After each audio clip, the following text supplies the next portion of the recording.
Hello,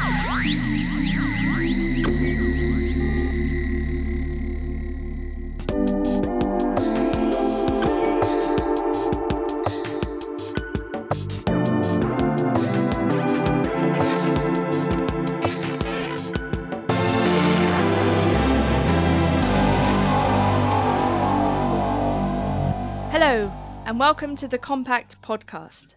Today we'll discuss the ongoing trials and tribulations of Ukraine's President Zelensky in the wake of an alleged plot to assassinate him and forthcoming tactical nuclear weapons exercises.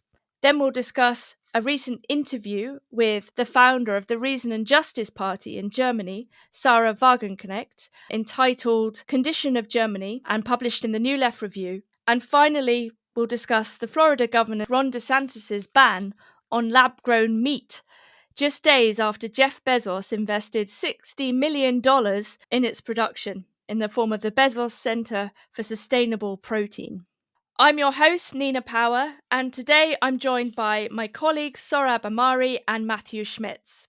So Matthew, tell us about this alleged assassination attempt on Zelensky. First, Nina, congratulations on taking over hosting duties for the podcast. Great to have you doing it, and it's going to be great to have you handling that going forward. On to Zelensky.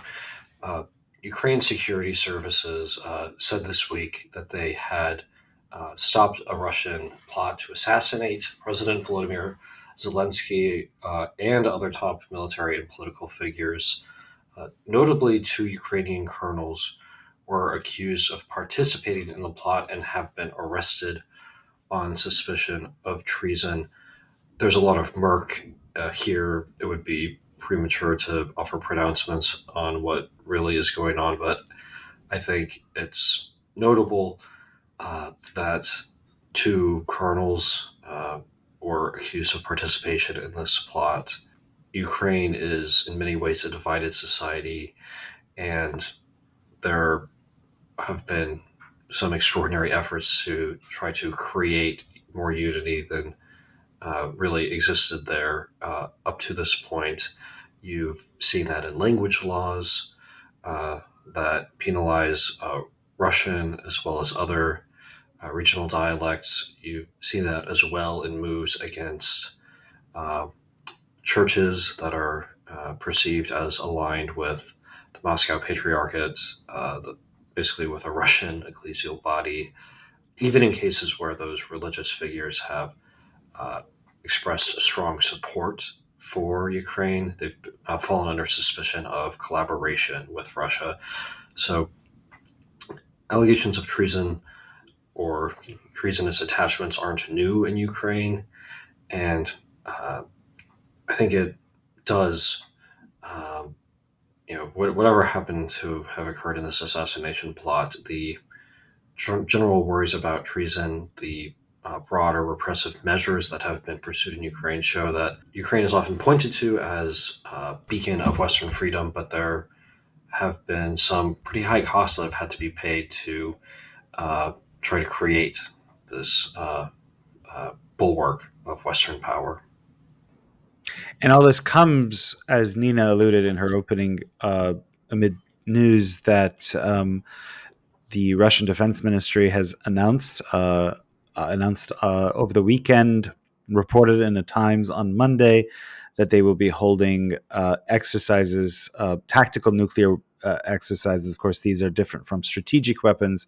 Strategic weapons are like hydrogen bombs, the kind that, if one of them is used, it's basically like the end of the world. They destroy entire cities. But tactical nuclear weapons are smaller. They're not constantly deployed on submarines or bombers or missile silos, but rather are usually warehoused. But then they can be shipped onto or deployed, whether it's with like artillery or with aboard aircraft and so on. So they are smaller, but still they are nuclear weapons. And the Russians, as the Times reported, are very clear about why this is happening. It has to do with 2 recent statements by Western leaders, not President Biden for once, but rather by the UK Foreign Secretary, Sir David Cameron, who told the media that he is open to the Ukrainians using British uh, advanced weaponry to strike at targets inside Russia. This is a departure from the typical kind of US NATO line where we've said that we don't want the Ukrainians to do too much of that because it would be destabilizing. So that's one thing they're responding to. And the second one is a recent interview with President Emmanuel Macron of France that was published in The Economist, in which the French president said that he reiterated his call for readiness to deploy NATO troops, ground troops directly in Ukraine. He had already said that, if you recall, in February, and he came under a great deal of criticism, including from some Western quarters, that that's a crazy thing to say because it would imply an open and direct NATO-Russia confrontation. So he was asked again by The Economist, and he said, "Yep, I'm willing to keep that option on the table." And so, in response to that, the Russians said that they are going to hold these exercises. This is the actually the most serious nuclear escalation in this conflict so far. So it's been hints, and then President Putin saying, "No, I hadn't even considered using them." So to hold these exercises, which they're going to hold in kind of the Russia's border areas with Ukraine, as well as in Russian-held Ukrainian territory, is kind of the most, like I said, the most serious escalation. So it's very alarming, and it's funny because like the I don't know, there's this attitude in the West which is reflected in the Times story as well. That's like, oh, they're not going to do it. So, for example, the Times trots out the fact that the nature of the Ukrainian landscape is such that tactical nuclear weapons wouldn't be that effective. What you want to fire tactical nuclear weapons at is like a large concentration of troops, and there's nothing like that. The front, as it were, in the Ukrainian conflict is kind of thinly stretched out across a vast range of territory. So, like dropping a tactical nuclear bomb doesn't necessarily like get you that much of a kill rate, as it were. So it's the kind of thing people tell themselves and have been telling themselves so far whenever the nuclear issue has come up with respect to this crisis. Like, oh, but why would they do it? It wouldn't make sense. Oh, it wouldn't be efficacious to use it. It would be a waste. Like, and I don't know. My reaction is like, are you effing crazy? Like, what, like if that happens, it is a world changing event. Everything changes. We would enter into, we often joke about our favorite line from Welbeck about how everything gets a little bit shittier by the day. This would be a sudden collapse into like orders of magnitude worth crappiness. But anyway, like it would be really awful. And so the way that people are so blasé, like people like David Cameron or Macron are so blasé about this, like, oh, they're not going to do it. It's like, well, what if they do it? Like, what if it's only a 0.5% chance of them doing it? The costs are really high. So anyway, I'm astonished by this kind of blasé attitude in the West about the nuclear issue. Like humiliating a great power like Russia, which has the world's largest arsenal of nuclear weapons, to the point where they are willing to do this is bad. Like Mad Max scenarios are bad, actually, to use a Twitter type. I don't want to go to like trading with shells and like, I don't know, fighting for gasoline in a Mad Max world. It's not worth, like, Ukraine is not worth that outcome. So we discover a limit to Sohrab's traditionalism. He doesn't actually want to return to, primeval society. So Sohrab, all this talk of tradition you've offered, we see its hollowness. Sohrab's modernism. See, he's not prepared to contemplate a return to the Neolithic. Return with a V, Hey, at least we'll always have the cave paintings. In a slightly more optimistic vein, there is a very interesting recent interview with Sahra Wagenknecht, who in January formed a new party called Reason and Justice. She was formerly heavily involved with Die Linke. She's been in politics for several decades now. And in this interview, which is very wide ranging, she talks about the German middle class and small and medium business owners, often family owned firms. She talks about German relations with NATO and China, worker shortages, immigration, housing, environmental policies, Gaza, and many other things. Sahra Wagenknecht is quite close to perhaps some of Compact's positions in some ways, and I'm wondering how people responded to this interview, which was conducted by Thomas Meany and Joshua Ratz. Well, would love to hear your thoughts on this one too, Nina. I am writing as we speak my Wednesday Substack, which you can find at compactmag.substack.com. It's also where on Fridays Nina writes her Substack. By the way, we're often asked why a separate subscription is required for that, and it's good to say it or reiterate it because every time we've got that complaint, I or Matthew or Nina have written back individually to people who've said it, and it's because it's a completely different kind of content. It's much more raw. For example, the piece I'm writing on Wagenknecht is going to be titled "Sahra Wagenknecht is my spirit animal." That's not something that would appear, in the pages of the formal pages of Compact, which are much more polished, as you know, and typically more long form. So that's one. The second is, yes, you would be supporting the wider magazine by taking out an additional subscription to our Substack. And we're really grateful for those of you who've done that, which is many of you.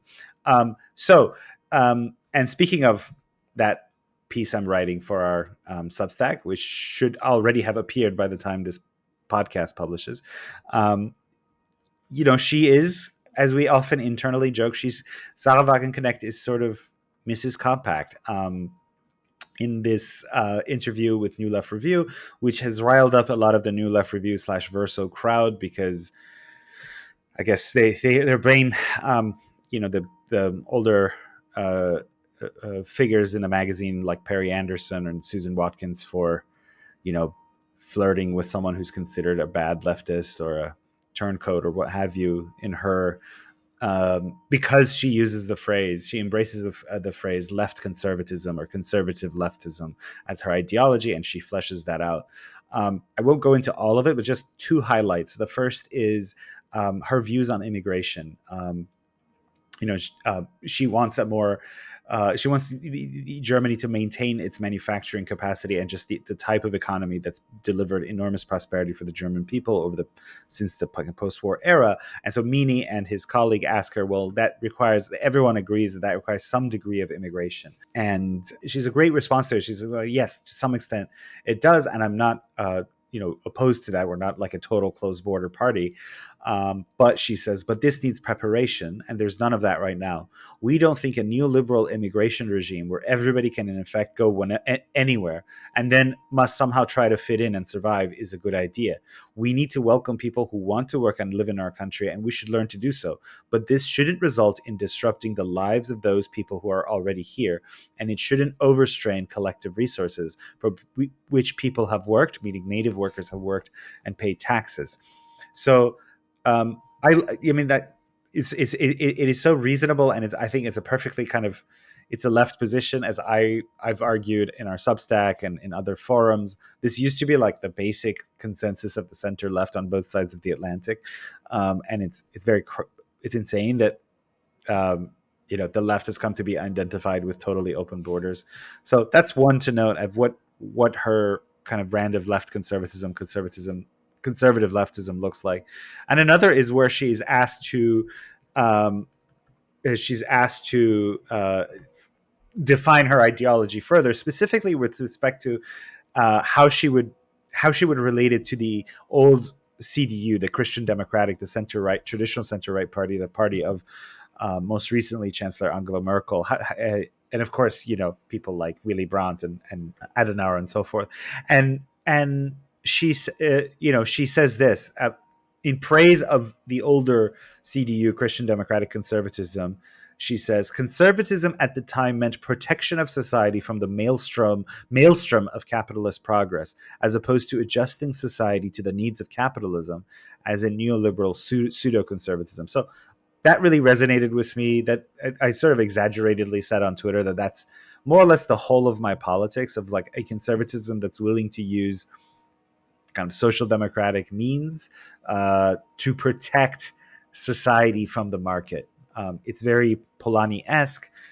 And it is, as Nina said, is also very close to how people like friends of Compact, like our friend Morris Glassman, Patrick Deneen, and others are thinking about the role of conservatism in sort of protecting society from the market rather than subjecting society to the market. So she's really great, and please look out for my Substack, which by the time you hear this will have been published at compactmag.substack.com.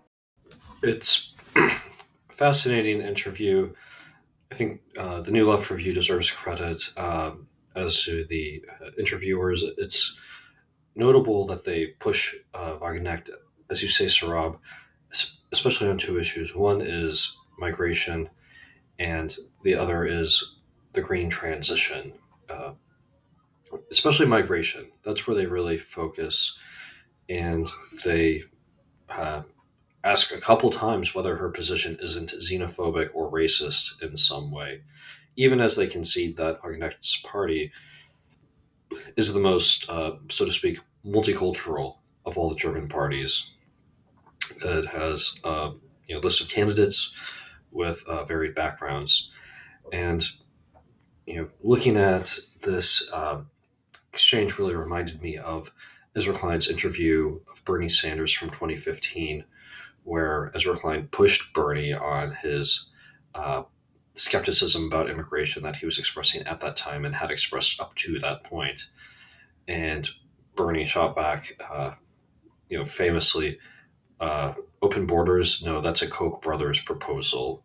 Uh, Bernie backed away from that position and really uh, succumbed to the pressure he was receiving from the mainstream Democratic Party.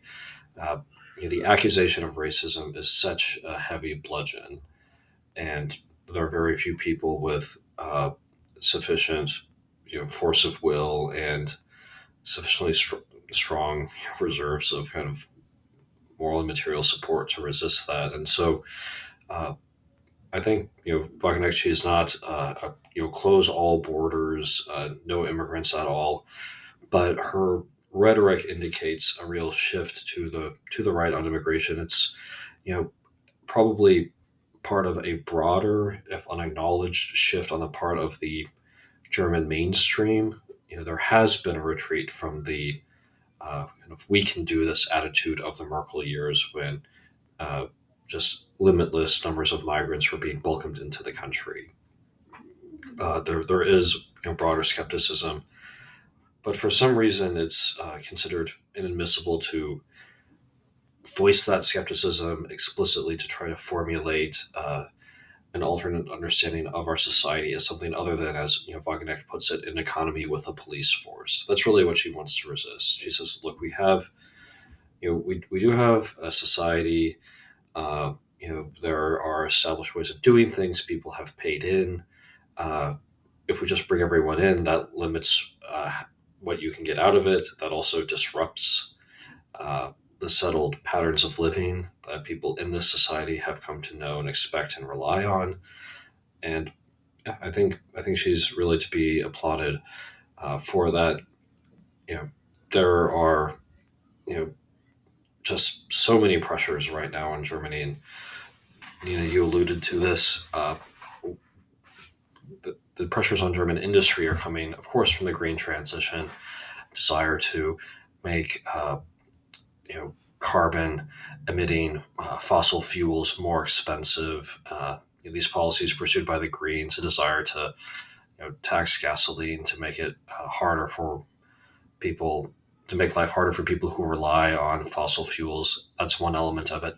The other, of course, or another, of course, is the war in Ukraine, which has really driven up energy costs. Uh, Germany having relied on Russian energy. And then the third element of it, which is ongoing and shows I think no prospect of really diminishing is the decoupling from China, something that Sohrab and I discussed with Gladden Papin on a previous podcast. But this is going to hit German industry quite hard. And yeah, America has a rust belt. It's gone through deindustrialization. And Wagenknecht's concern is that Russia is on the cusp of going through deindustrialization, maybe a kind of delayed version of the Morgenthau plan. And I think there's something to that. What the social and political ramifications of that will be, we'll see.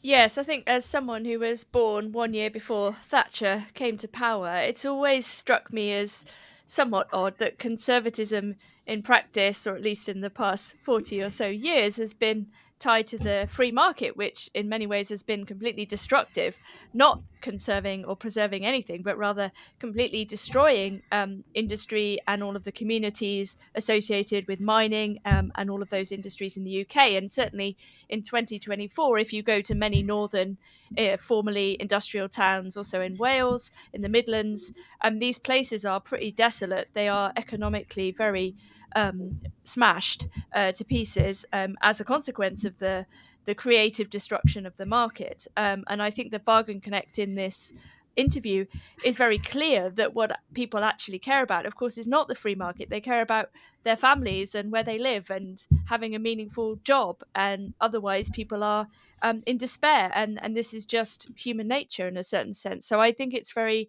yeah, I agree that it's very impressive in a way, or it's brave of the New Left Review to publish this, given the edicts around, or the fear of anyone saying anything remotely to the center of the most extreme left-wing positions. And I think one of the problems with left-wing politics in the last 15 years or so has been this kind of ratchet towards a kind of politics of purity, in which if you're not left as you can possibly be, then you must be far right, which is insane. And as someone who's been accused of holding positions I don't have, simply because of calls for moderation, or for taking a step back, or thinking about various positions on the left, I think it's a great relief, and it's very relieving, I suppose, that we can hopefully have these discussions that are sensible and realistic, whether it's about immigration or what our focus should be politically. So yeah, I think it's a fantastic interview, and hopefully, well, we'll see how her party does, but I think we can see it as part of a general shift to populism, whether we're talking about left populism, centre populism, or right populism. What's at stake in all of these things, I think, is centering people, and any politics that doesn't center people is simply doomed to fail. Just very quickly on that last point of the ostracism, it is so typical and so frustrating. You saw the tweets of progressives who were mad, capital MAD, at New Left Review for even publishing this interview. It's like, oh, it's that typical kind of left snark where it's like, oh, very cool. We're publishing Sahra Wagenknecht now. We're platforming Sahra Wagenknecht now at New Left Review. Very cool, meaning it's not cool. But like, they never say like, well, what's bad about it? What do you disagree with? What do you have to say about immigration? Is it just taken for granted that open borders is actually the pro-worker position? Can you defend that? Like, it's never like that. It's like, very cool. We're doing this now. I hate that so much. That kind of like, it doesn't even need an argument anymore. It's just a sort of gesture that like, this is a bad person, and Perry Anderson and anyone who did this interview is involved with it is a bad person now, or might be, because they're willing to talk to a bad person. Yeah, The worst part of the left is this kind of thinking and talking. I refer to it as the eye roll and the shrug. These emojis that are supposed to stand in for an argument, and really what it comes down to is a kind of, you're not cool. Like, this isn't cool, and you won't be our friends if you even ask what it is that we object to. And it's this kind of way of excluding people, really, and saying, you can't be in our club if you don't know what we're already talking about, because we're not going to spell it out for you. And I agree, this rhetorical, gestural, the eye roll emoji is the one I associate with this. Okay, and So our final topic for today is meat, and lab-grown meat is a kind of vegan and vegetarian alternative to real animals, the ones we are used to if we eat meat, indeed. And obviously, one of the discussions in recent years about providing food to millions of people has centered around so-called plant-based food. Very controversial. It's become very politicized.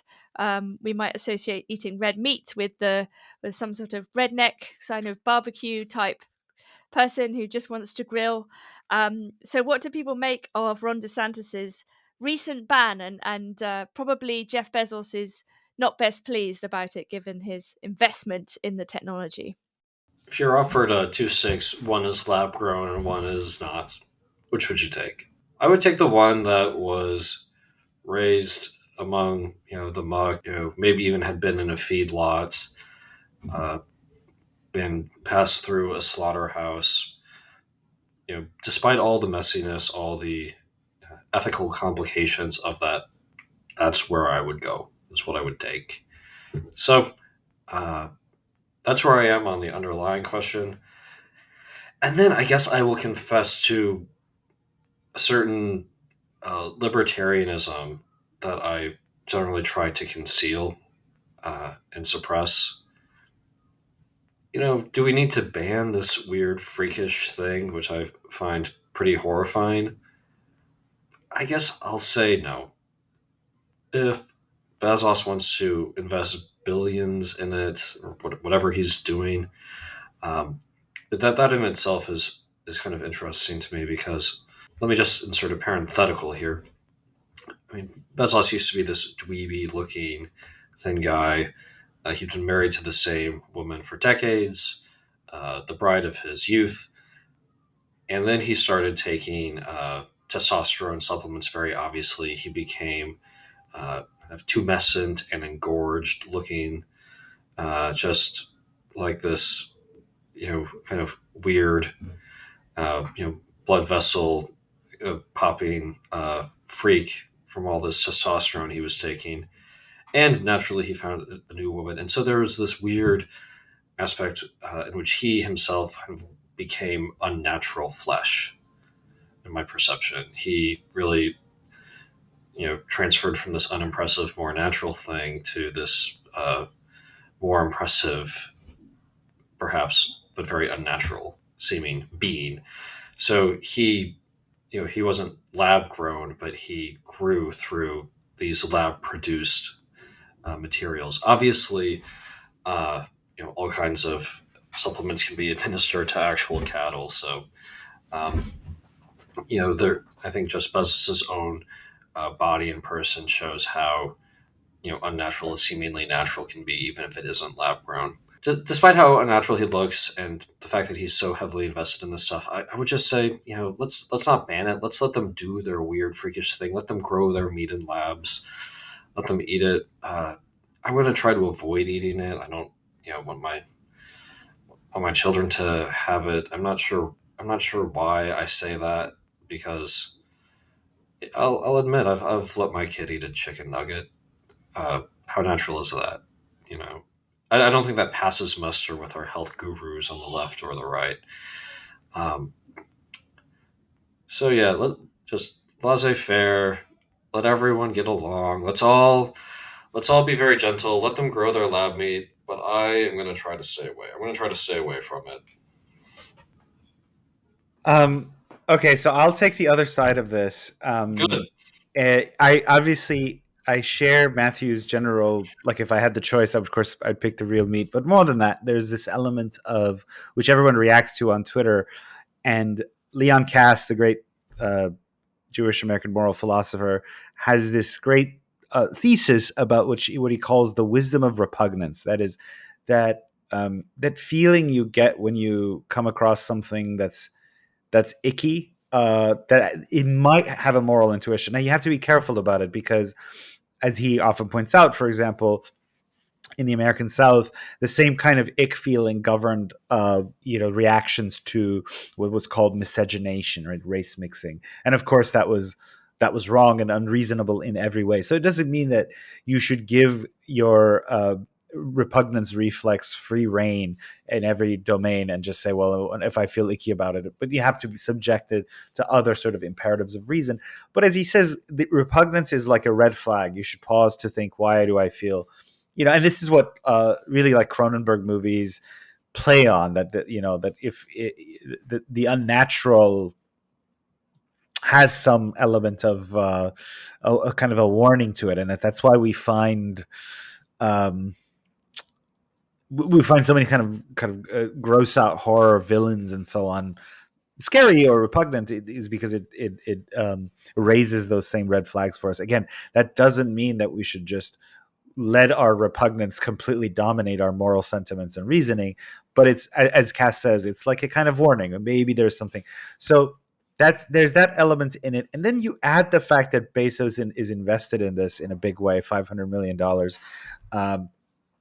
And I just have this theory that anything that he invests in is like sinister and one more step toward dystopia. And on the kind of libertarian front, there is a kind of another kind of libertarian argument, which is that often with these kinds of sustainability, so-called promoting kind of new products, they don't stop at, well, here's this additional option in the grocery store, but rather somehow become coercive. So like, as we learn more about like our genomic makeup and so on, it's like, well, knowing that you have this genetic makeup, if you eat meat, it's you're also going to be dinged for your health insurance rates. Therefore, don't eat meat at all. Or